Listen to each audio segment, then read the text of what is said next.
Right. Gov? Yeah. How you doing, sir? I'm doing good. Yeah, I always felt uncomfortable with that. They'd get up and say, here's a man that needed no introduction. And so I forgot who used to do that. I think it was Marshall Fisher that would say, the man needs no introduction, so I'm not going to give one. Here he is. And If people are listening, they know who you are, right? Well, sure. I guess so, but sometimes it's generational. I've noticed, like I went this morning to get another cover on my phone, and some of the folks a little more seasoned in the shop knew, and then the kid back there, he had no idea. He's like, I had no idea.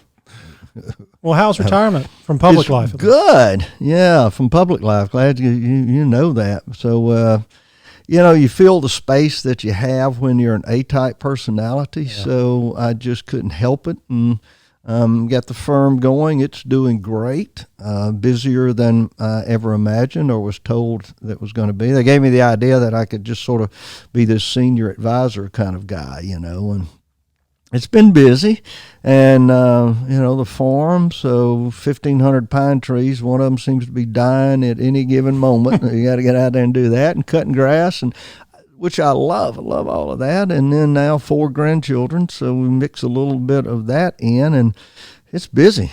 It is busy. You told me last week you were riding your Harley around. You That's doing that right. quite a bit? Yeah. We did have a great run for the wall. So actually it was the Wounded Warriors. The run for the wall was something else we normally do, but the Wounded Warriors run, we had about 600 motorcycles from Richland, Mississippi to the Gulf Coast, and raised about $28,000 for Mississippi's Wounded Warriors. So I love that. And then I just... we get with my brothers and we go to Natchez or Vicksburg or wherever we like to ride and get that Harley out. So that's what I enjoy outside of grandkids. The most fun I have is getting on that Harley. It's hard for folks to get to you when you're on a motorcycle and interrupt you. You can't get on your iPhone and take calls or text. So I love my Harley. And I do understand at 66-year-old, you're 66. 66. You were in a 5K 2 days ago. That's right. Yeah, Saturday in morning. Poplarville, Mississippi. Saturday morning, got up and just to see if I could still do it, and did about 38.5 on that. So it felt good about that, and just enjoyed every bit of it. I've been running since the probably late 70s, and the running craze kind of got started with Jim Kick in those days, and we all started running. So 50 years later, I'm still at it.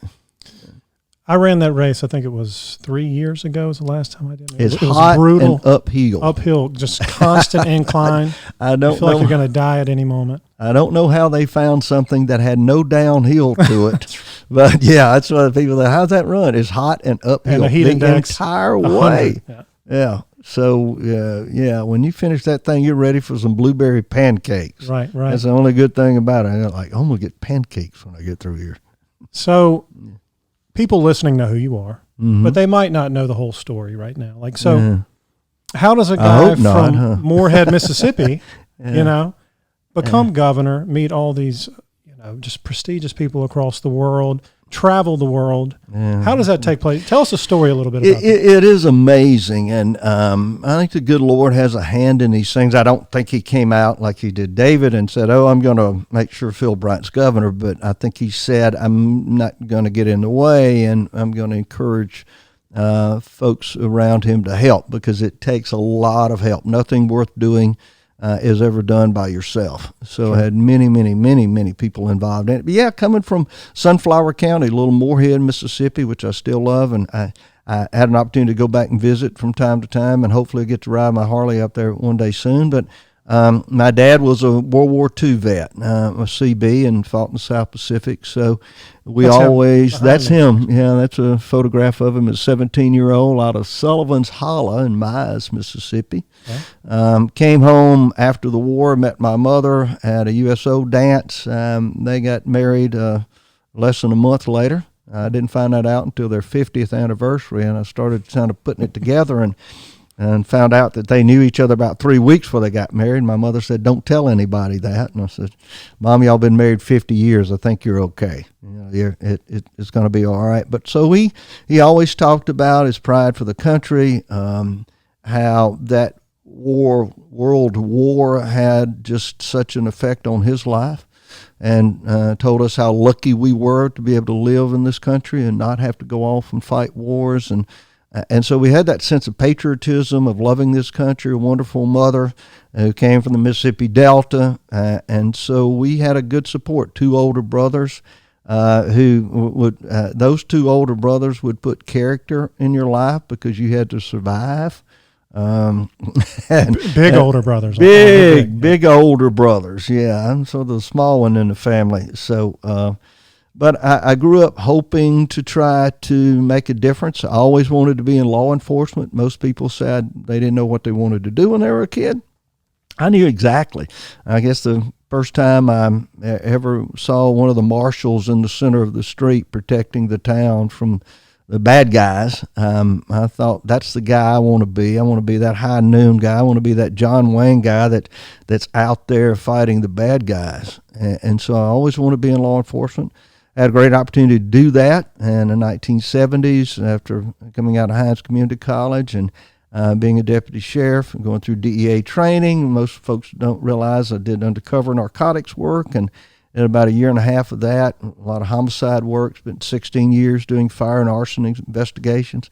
In the middle of all of that, in about 1974, met Deborah. We were married in 76, so that probably made the biggest difference. If you want to know how I was successful, I married a wonderful woman.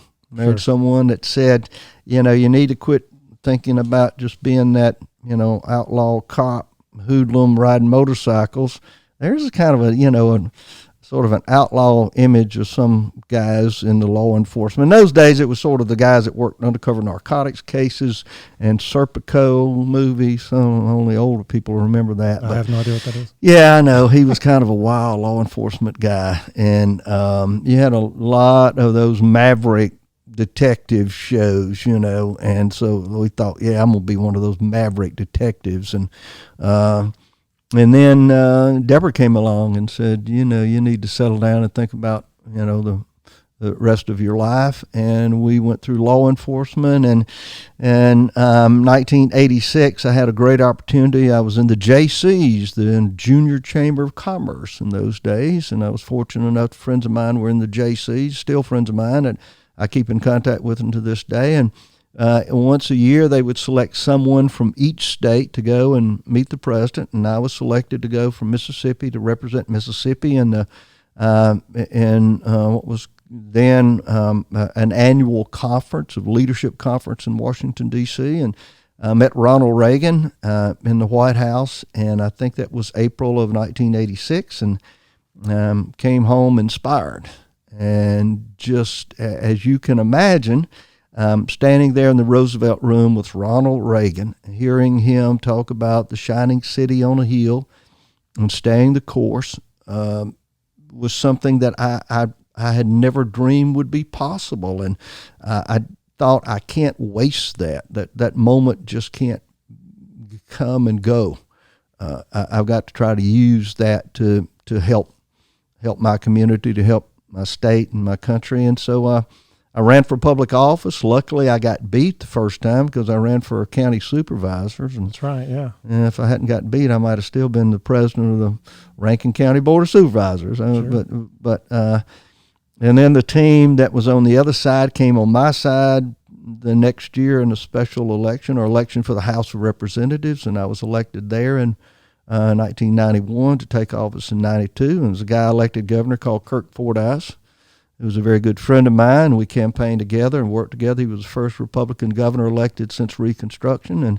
And so we began to bring about the true Republican revolution in Mississippi. A lot of us young guys, I was 34 then, into the legislature, and we had elected a Republican governor, Republican lieutenant governor, and that's the road between Moorhead and the House. And then a few years later, our then state auditor resigned. I think he forgot to pay his taxes or something like that. And I was appointed state auditor by Kirk Fordyce, and then elected twice to that job, and then lieutenant governor and elected governor. So quite a run.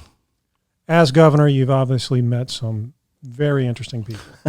And on both sides of the aisle, too. I mean, of course, some conservatives such as Scalia, President Trump, but even Kim Kardashian and her 70 million followers on Twitter. That's right. What are some of the really cool, interesting stories about people you've met and how it kind of evolved? Because there's so I know you've got plenty. many. Yeah, gosh, there is so many. And you're right, that event with Kim, we're in the White House. I had worked with President Trump, and I'll go back real quick. I met President Trump. I want to say it was May, maybe early June of 2016. So the campaign's going on. I believe he was the nominee or right at the point. So we all went to Trump Tower, all of us. There was 4 of us governors went to Trump Tower. Chris Christie had arranged the meeting. So I meet Trump, then candidate Trump. We have a really good exchange. A lot of the governors were saying, you know, we like you, but we don't like the tweets, and maybe you could be softer and kinder to people. And it finally got to me, and I said, Mr. Trump, people in Mississippi love what you're doing. You just need to double down. And he said, I like this guy. Who is this guy? So we got to be good friends after that. And, we worked on the First Step Act. So it was the criminal justice reform. I'm a former law enforcement officer, as we said earlier, and I believe the criminal justice system is broken and needed reforming. Absolutely, yeah. And so the president gave us a chance to do that on a federal level, and we were at the White House for one of the many meetings on criminal justice reform, and Kim Kardashian was there, and I met her, and she seemed like a very nice young lady. I don't know a whole lot about the Kardashians, but the staff took a photograph, and we tweeted it out, and she retweeted it, and all of a sudden everybody got really excited.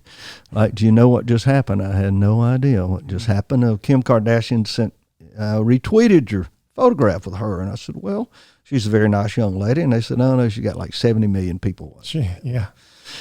Okay, well, that sounds good. But yeah, to being in the White House with that pair, with Trump and Kim Kardashian. But, you know, over the years, I remember, B.B. King becoming a dear friend. He's from Etta Bena. And my mother was born he's from Berkeley, sort of a suburb of Etta Bena, Berkeley. And my mother was from Berkeley, so they were born a year apart. My mother, I think, was a year older than B.B. King. But we often met and discussed that. I'd go to Indianola, and so at his passing, I was asked to speak at his funeral. And as we were at the graveside that day, they were unloading his coffin, and I was a part of the honorary procession coming in, and pallbearers, and the gentleman slipped and almost dropped the coffin. BB was a big guy. Oh, sure. And so I ran to the coffin and said, "Can I help y'all?" And they said, "Please do." And so I was able to help tote my friend B.B. King to his final resting place. And that's just one of those moments that you just think, you know, it's B.B. King, but he was my friend. He was not the world renowned, and I said that during my remarks, that B.B. King didn't know he was B.B. King. He just really believed that he was B.B. from the Mississippi Delta, and he changed the world completely. And I remember when Mick Jagger came to visit the governor's mansion. He was making a movie then, Get On Up. He was a producer of the biopic of James Brown's Get On Up. And so he came to the mansion for a closing party of the staff on the movie. And so I'm there in my little office in the back of the mansion visiting with Mick Jagger, which I think was probably the most recognizable person on the planet. May still be, but at that time he was. And just having a casual conversation with Mick Jagger. Yeah. And him seeing the B.B. King photograph on my desk and saying, "Do you know B.B. King?" And I said, "Absolutely." And he said, "You know, we opened for B.B. King like in 1964 or so." Really? I said, "Yeah." He said, "We always wanted to be B.B. King." He said, "You know, if it wasn't for B.B., there probably wouldn't be a Rolling Stone." How old is Mick Jagger now? Mick was in his 70s. He's probably close to 80 now. He came out with a song during COVID last year with the guy from Foo Fighters. What's his name? Yeah, Dave Grohl. So he still had it. Really? Yeah. I mean, you got to think about the Beatles. And, I remember when they were on Ed Sullivan and all that. I didn't ever meet the Beatles. I went to Liverpool, and John Lennon's sister, Julia, met me there at the Cavern, which is the sort of underground nightclub that the Beatles started playing in. Okay. And this is John Lennon's sister. And so we went into the Cavern and listened to, there's always people trying to sound like and the Beatles playing in the Cavern. And so I'm sitting there with John Lennon's sister talking to her about John. She didn't like Yoko. She didn't care for Yoko at all. Thought that she was part of the problem with John's struggles and later on in life. But that another surreal moment. I'm in Liverpool in the Cavern with John Lennon's sister. Yeah. It's kind of, okay, another day in the life. And I think it may have been one of the times that I was in London and meeting with Prince Charles and the Royal Commonwealth Society. So had a good little meeting with Prince Charles. And I've appreciated the fact that you're a big music fan. Yeah. We actually had a conversation. I was talking about Eric Clapton. This was probably a month ago. Yeah. And we started talking about Derek and the Dominoes. Absolutely. And you listed every song on Layla and other sort of love songs. Favorite songs from the 70s. Yeah. Yeah, I told you. If in the 70s, if you knew Derek and the Dominoes and knew the songs, you're really cool. Oh, yeah. I mean, because everybody was like, Mamas and the Papas or something, No. I am a Clapton fan. Yeah. Yeah, I know those guys. And the music was just phenomenal, what he's been able to do. And I guess, one of the last of that great generation of musicians that played with everybody. And Paul McCartney's still out there. I see pictures of poor Paul every night. Poor Paul, but he's a great guy, but he looks like he's like 90. So, music's been a big part. And Mississippi, of course, is the birthplace of America's music. Absolutely. So I had a chance to meet Jerry Lee Lewis here. I guess 2019, I was with Marty Stewart, Steve Azar, and Jerry Lee Lewis. And we were all laughing and cutting up and talking about the old days when they were traveling around the country, with Elvis Presley and Johnny Cash. Yeah. And they would play like somewhere every night and get in a Cadillac and drive to the next gymnasium and play in that. Clapton was obsessed with blues. And Robert Johnson, he actually came up with an album called Me and Mr. Johnson where he did some of the old Robert Johnson recordings. Yeah. It's pretty cool. Robert Johnson from Crystal Springs, Mississippi, Copiah County. Is it Crystal Springs? Yep. Okay. I didn't know that. I think it's Crystal Springs or Georgetown, right in that area. I've seen the sign. I didn't know, but another amazing guy. That's one thing. The Crossroads. Another thing people might down not at the Crossroads be aware of you is you're a big-time history buff, at least Mississippi political history, U.S. history. Right. You read a lot. Yeah.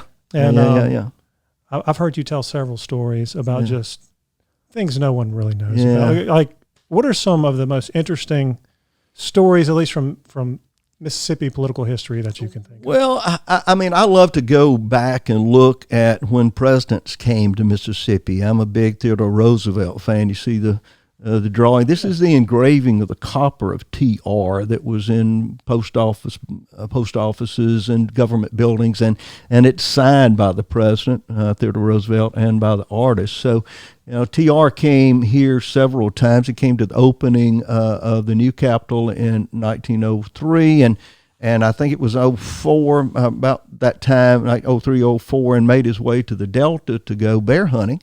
And, of course, the story goes that one of the guides had stunned a bear.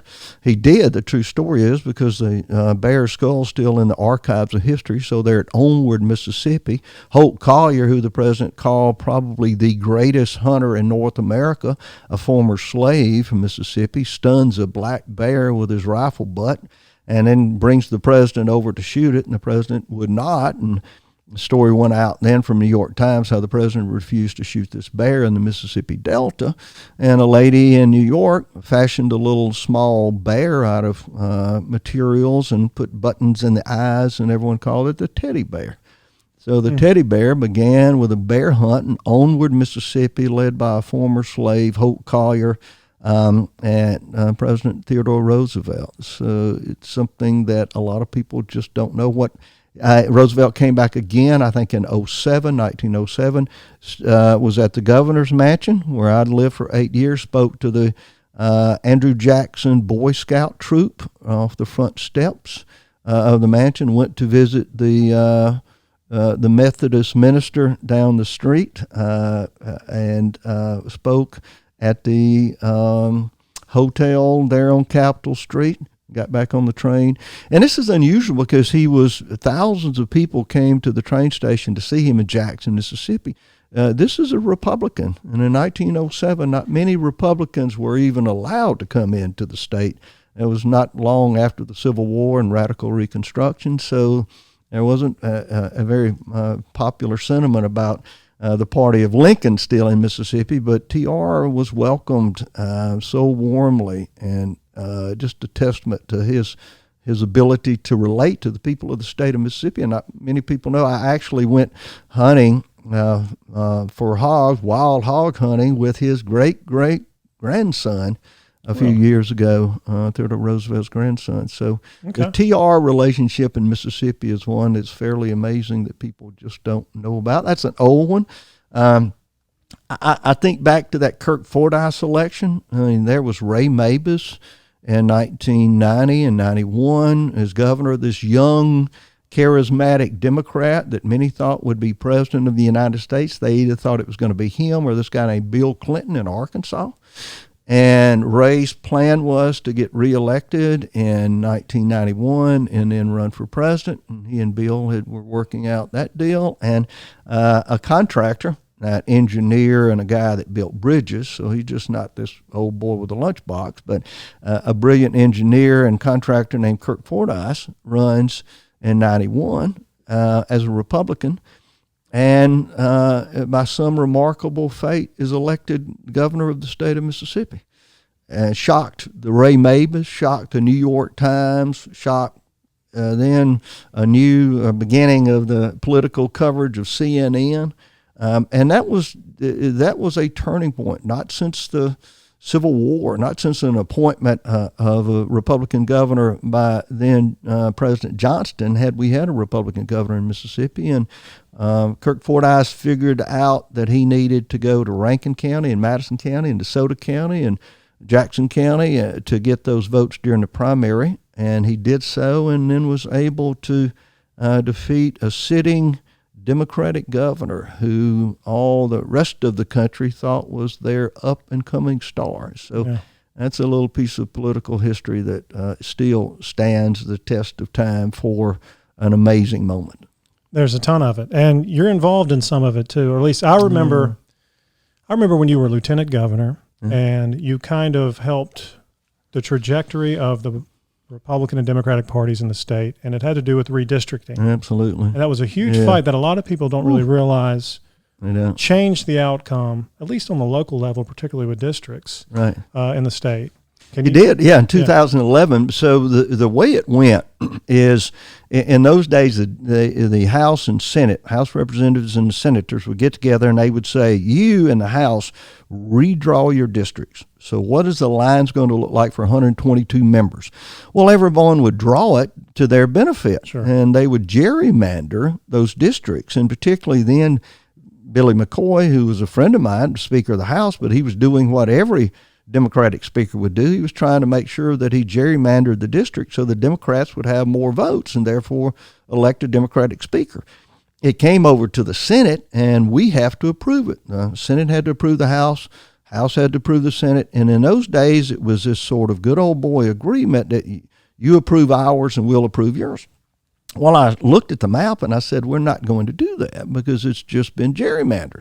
And it's been drawn so that the Democrats will win again, a majority of the members of the House of Representatives. And it's not fair. Gerrymandering has never worked for Republicans or Democrats. It shouldn't be allowed to happen. And so we went through about a 3-week battle because a number of my Republican senators thought, well, I really got a good district and I want to keep it. They were willing to, some were willing to give up the House of Representatives to maintain their supermajority. Sure. And I just would not do it. And then we actually read the Constitution. And the Constitution said that the redistricting should take place on the year of the election, which was 2012, not 11.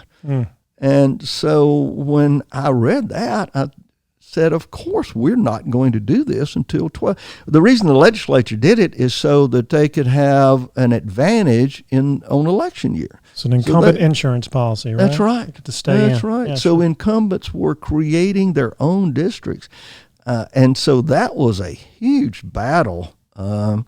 Every day the Democrats would come in and try to make a motion to bring it to the body of the whole, to take me out of it and let everyone vote on it. And I think we could have won that. It finally happened about the last day, and I think I won that vote by maybe 2, maybe 3 votes that kept us, I think, or put us in a position of having super majorities for Republicans in the House and Senate, and kept the Democrats, who had run this state for 118 years, from having more control over the legislature than they should have.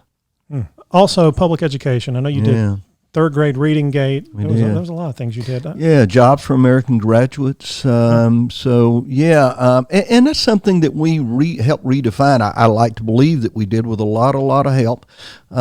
But the Democrats believe that they own public education. So the Democratic Party said that's ours. We know the teachers' unions.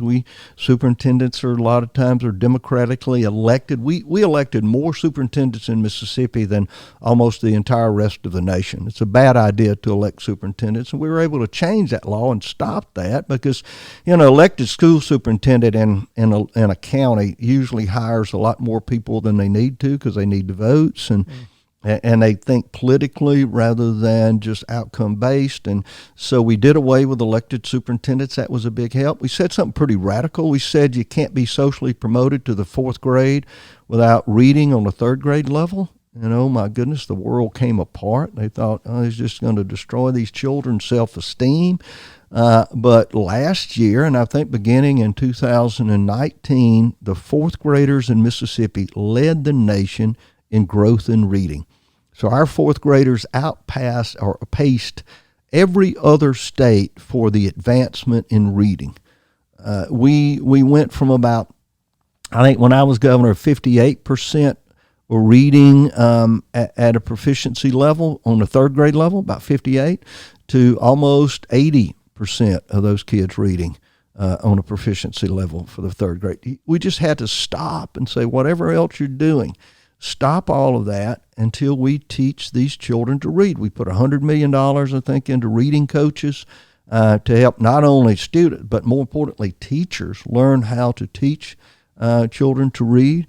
We brought in jobs for Mississippi graduates, JAG, which is the Jobs for American Graduates, and put those in schools. So you've got a specialist that is mentoring children who are at risk. And our graduation rate now, last year in 2020, surpassed the national average. We're at about 86% of our kids are graduating high school, up from about 70%. Wow. Yeah. So we help. In fact, we led the nation in 4th grade reading and surpassed the national graduation average. And at the same time, because I think our educational system was doing so well, we saw our unemployment rates dropped to historic lows. We got down to about 4.6% unemployment in the state of Mississippi, added about 80,000 jobs in those 8 years. So, we in the Republican Party, and with a lot of help from both Democrats and a lot of Republicans in the Senate and House, decided we were actually going to improve the public education in Mississippi and not just talk about it. So we're very proud of how that came out. Oh, absolutely. And I know you're passionate about reading because you are an avid reader. And Yeah. Tell me, give me some good book recommendations. Well, I'll give you some, but I think the other thing is being a dyslexic child, and dyslexia is a reading disorder. So I had a great teacher in about the fourth grade identify that and tell me that I just wasn't stupid, that I had just the words were moving around on the page as they do, and there's so many people are dyslexic and have reading disorders. So, yeah, overcoming that was a real challenge, but now I love to read. And so I read a lot of history. I've just started rereading again the 1776 book by David McCullough.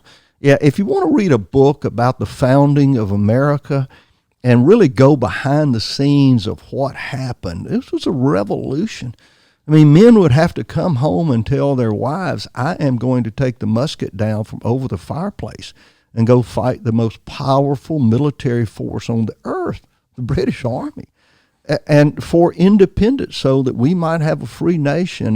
And David McCullough, of course, does a remarkable job of identifying what the feelings and emotions were.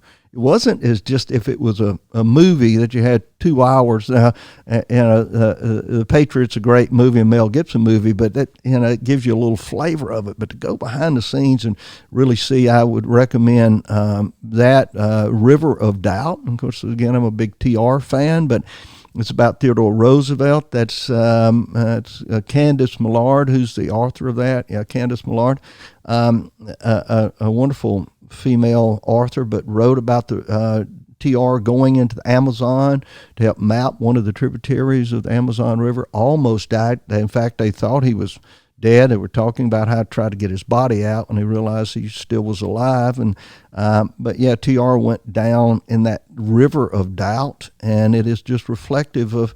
It spoke a lot to me because he's still a young man. He left the presidency, and what does he do with his life? And he goes on this great adventure. But yeah, I read a lot of different things. That I'm reading one called The Invisible War by Chip Ingram, who's a pastor in California, and he talks about Satan and the influence that he has in people's lives from a realistic and biblical point. So, yeah, The Invisible War is a tremendous book to be able to read if you want to enhance your spiritual life and not just think about Satan as the exorcist or some guy with a red tail. That's a good book to go into. But sure, I'll check it out. Yeah. How many books do you think you read on average a year? Oh, wow. 6 or so, 7, 10. Yeah. I usually, and I'll keep 2 or 3 going. So I got one at the office I'm reading, one at home, one in the car. And so I get these multiple books that I'm reading to try to keep up with it. And I'm finishing one called The Rock, the Road, and the Rabbi, about, oh my goodness, she did Good Morning America for so long. Kathy Lee Gifford. Okay. Yeah, my memory's getting old, but Kathy Lee Gifford wrote a book about her visits to Jerusalem and to the Holy City. I've been on 4 occasions. Met Netanyahu on 3 of those visits there. But yeah, it's called The Rock, the Road, and the Rabbi. And I would highly recommend that. Kathy Lee Gifford did a marvelous job of talking about the holy cities and the rabbis that she met and her faith. Tremendous book. You want to comment about Netanyahu or? Yeah, if I know Bibi, and I've got to know him a little bit over the years, it's not over till it's over. You know, he is. I often said he was the Winston Churchill of the Middle East. And Churchill was defeated after the war in an election, and I think it was 1946. Churchill saves the world, comes back and runs again for prime minister, and his party is defeated. And I think it was maybe 4 years later where he finally gained enough votes to be elected prime minister again and came back into power. Churchill did some 4 years later, but it was shocking to most of the rest of the world. But the British were just tired of war. They were, it was 1947. They were ready for a new day, and they got a charismatic new guy that was promising to restore everyone back to joy and happiness. And they turned Churchill out. So I think BB will be back. So let's just give it a little time, see what happens. So I know a lot of folks my age that, they're starting to have kids. They're starting to care about government, want to make a difference, want to kind of figure out their role or their lot in life. I hope so. Do you have recommendations for those folks that are trying to go into the political gauntlet? And it is definitely a gauntlet. And, everyone says it gets tougher, and it is. I mean, the media can be vicious, particularly if you're a conservative Republican. And I'm just honest about that. I don't think there's anyone that could actually deny that we get treated differently as conservatives than do liberal Democrats. Of course we do. And that happens on a local level here in Mississippi. It's just not something you see with CNN or New York Times. So I get that. And that's so unfortunate because people think I might want to serve, but I don't want to go through that crucible that is public life. And so you have to be aware that it is a tough thing to do. But my dad and others like him went off to fight a war, and they got on a ship and went on the other side of the world. So nobody normally, you're not going to be shot at running for public office, but it is the right thing to do if you have something that you believe can make a difference, if you have something to say, and you want to make your state, community, city better, county, go out and start working on a campaign. Find someone that you admire. I remember beginning to work on the Reagan campaign, and just as a volunteer, and just whatever I could do to help Ronald Reagan get elected that second term, I wanted to do. And then helping Kirk Fordyce, working for Trent Lott, working with Thad Cochran. Find those people you admire that are running for office and see how it works. See if you still like it. And when you do, go into it with prayer, with thanksgiving, understanding that nothing of importance ever takes place without a struggle. And as I used to tell people when we would have those tough times with the media or the Democratic Party, or you'd see a hit piece in a campaign, this is the price that you pay to serve. We are public servants, and the people are the sovereigns. The founding fathers inverted the pyramid of power. So all the people are at the top of that broad base, and we are here as servants at the bottom. And so if you go into that attitude, you will have a wonderful opportunity to serve.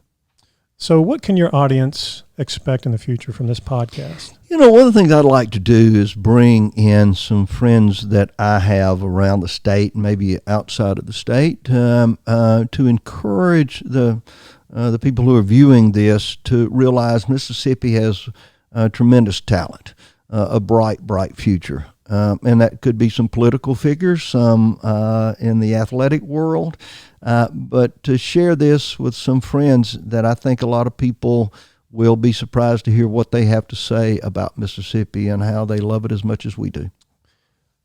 I know you've probably got people waiting on you outside. You got a long schedule. Yeah. But I'd be remiss not to ask you to speak a little bit about BryantSanji Snail, what you guys are working on now.